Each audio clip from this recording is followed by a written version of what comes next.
Welcome to Iceland in September of 2022. Hey everyone, I'm Patrick from Oakland Travel. And if you look on the right side of the screen, you kind of see this hotel that we're pulling up to here. And this is, I think, kind of like a bathroom break maybe on this long shore excursion from the Voyager of the Seas. The ship was docked in Akureyri, Iceland. And this was a 6-hour shore excursion called the Jewels of the North. And so by this point in the excursion, we'd already visited two places, the Godafoss waterfall and these pseudo craters that you saw in the previous vlog episode. So I think this hotel was sort of like a little rest stop, but this was to me personally, this was such a weird situation because out in the middle of nowhere, you see from the 360 camera going here, especially when I get up on top of this little hill, there is nothing in this area. And there's just this hotel sitting here, and there's nothing around it. It's just a barren landscape all around this hotel. And it sort of reminded me a little bit of the James Bond movie, I believe it was Quantum of Solace, where there was sort of, in that movie, there was like a hotel just out in the desert. Nothing around it, right? That's what this sort of reminded me of, because like, look at this. There's nothing out here. And but it was perfect for us because we stopped in here. Everybody had a chance to use the restroom. There was a nice little coffee shop in there, so you could get a little, cappuccino or whatever, a little something to eat, just a nice little break. This was a 6-hour long shore excursion from the Voyager of the Seas, the Jewels of the North. And a lot of the cruise lines operate it. It operates out of Akureyri, Iceland, because you're way up on that northern coast of the country.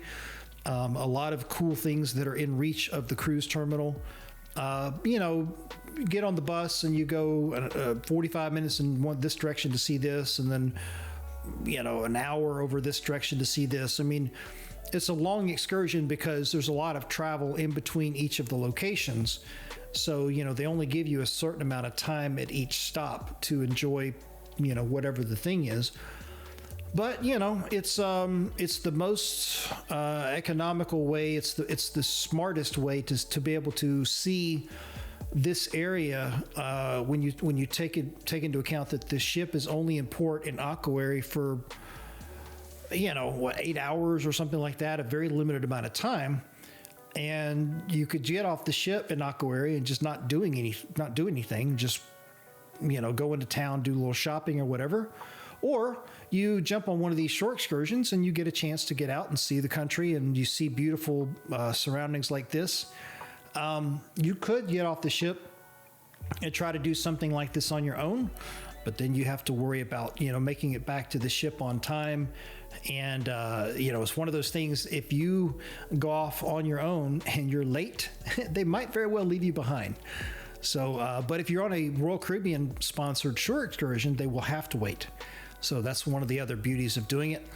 So looking at the different shore excursions that were available on this 14-night Arctic crossing cruise, this Jewels of the North ended up kind of winning over a couple of the other possibilities for Akureyri.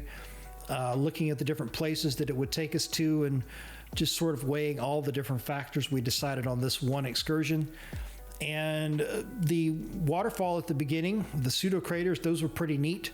And then the one coming up after this one, which has a name that I can't even begin to pronounce, in the Icelandic name anyway, it's pretty cool. They're like sulfur hot springs kind of thing. It's really, really cool. So that's those are the vlog episodes that are coming up after this one.